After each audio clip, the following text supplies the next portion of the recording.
The intakes are about the only thing that can move around. But I'm going to lift this whole rocker assembly up and onto these bosses right here. Okay, so they'll be up and out of my way. So now you got some of the pieces that are coming out. Come on. All right.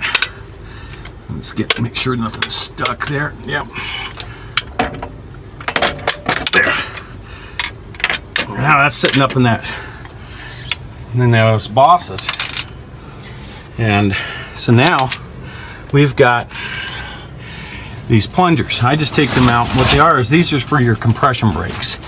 They're what's inside the exhaust rocker. So I'm going to take them all out and set them down. And that one's already come out right there. Sounds like another one just came out. Yep. I don't want that one falling. So I'm going to put that one.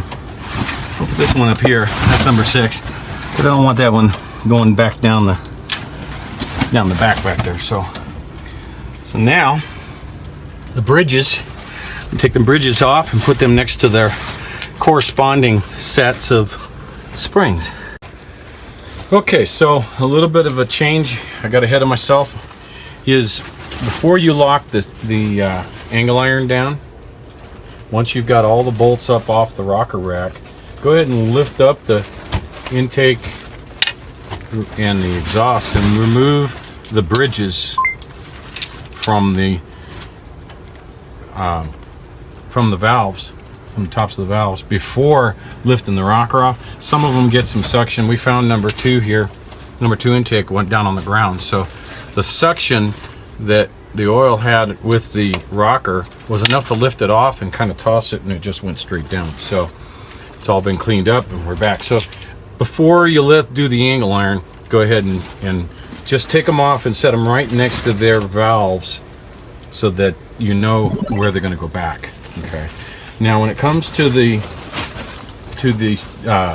Jake piston or the compression engine brake compression for number 6, you don't want to drop it back there and down into the timing gears. So take it out and set it aside independently.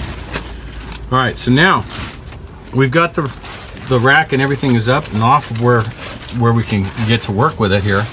So in the actual rocker rack is in the bosses on the cam caps. So it'll sit just right there.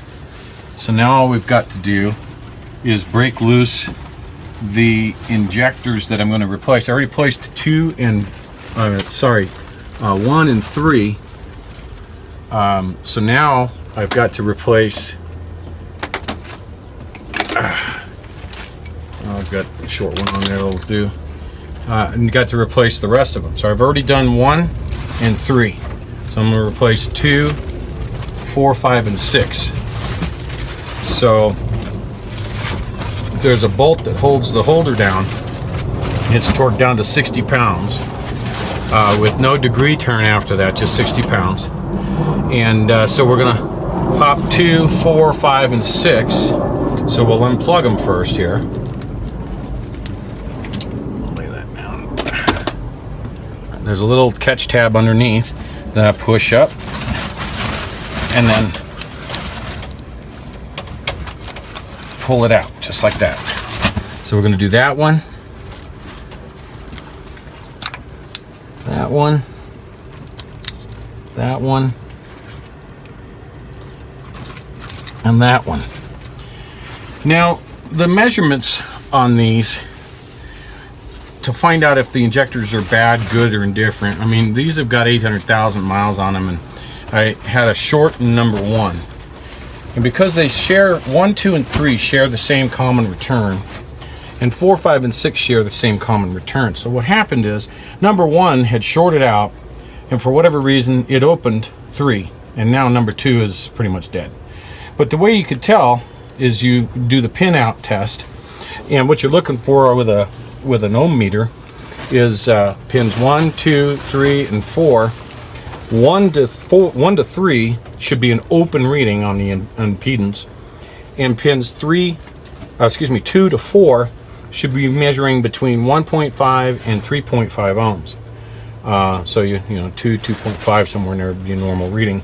But if you're at 3.5, you're on the high end. That means that injector's electronics are about ready to go. Now I measured 2 when I did the others in the field, and it measured 2.5 ohms. I haven't measured it, and I'm not going to worry about it because I'm just going to change them. I bought a whole 6-pack, but they delivered them to the wrong address, so I actually had 8 injectors. So 2 of them are going to go back now that the 6-pack is here at home. I was able to get a field repair well enough to get me home.